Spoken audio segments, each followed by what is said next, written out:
জয় জয় রাধেশ্যাম, জয় জয় রাধেশ্যাম, জয় জয় রাধেশ্যাম। দেখুন, আজকে আপনাদের সামনে কি কথা বলছি। হিন্দুদের গোবর কতটা পবিত্র।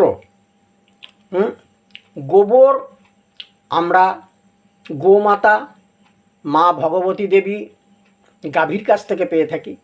গাভীর বিষ্ঠা যেটা সেটাই গোবর, কিন্তু সেই গাভীর বিষ্ঠাটা কত শুদ্ধ হিন্দুদের কাছে গোবর না হলে পরে শুদ্ধ হয় না। আপনি একটা পুজো করবেন, সেই জায়গায় গোবর দিয়ে আপনি নাতা দিয়ে দিচ্ছেন। আপনি সগরিটাকে নাতা দিচ্ছেন গোবর দিয়ে, সকালবেলা উঠে গোবর দিয়ে আপনি ছড়া ঝাঁট দিচ্ছেন।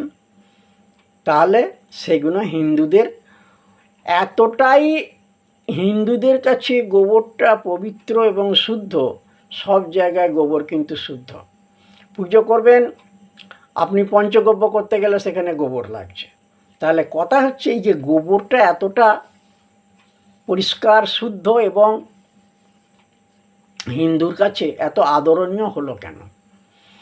এখন ধরুন, গাভীর শরীরে অর্থাৎ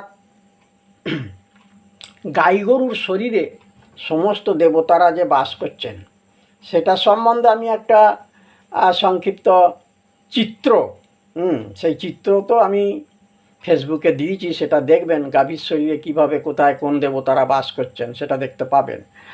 আর গোবরটা কি করে শুদ্ধ হলো সেই কথাটা বলতে গেলে, ধরুন একবার মা লক্ষ্মী দেবী এখন গোমাতার ঘরেতে বেড়াতে গেছেন। গোমাতা মানে মা ভগবতী, অর্থাৎ গাভী তাদের ঘরেতে বেড়াতে গেছেন। যে বলছে, মা গো মা, আমি অনেক কষ্টে এলাম মা তোদের ঘরে, একটু বেড়াতে এলাম মা।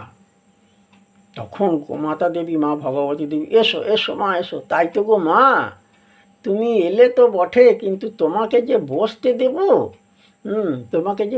দেবো, তা আমাদের তো ঘরে কোথাও জায়গা নেই গো। এই কথাটা বলার মানেটা কি বুঝতে পারছেন? সমস্ত শরীরে তো, গাভীর সমস্ত শরীরে তো দেবতারা বাস করছেন। তাহলে এবার মা লক্ষ্মী দেবী এসে বলছেন, বসবো, কোথায় বসতে দেবেন গো? জায়গা নেই। বললে, কোথাও জায়গা নেই? বললে, না, কোথাও তো জায়গা নেই। বললে, আচ্ছা তোমাদের বিষ্ঠাটা? বললে, হ্যাঁ, বিষ্ঠাটা খালি আছে। বললে, তাহলে এই বিষ্ঠাতেই বসবো। মা গো মা, তোমাকে বিষ্ঠাতে বসতে বলবো? সে কি কথা গো মা,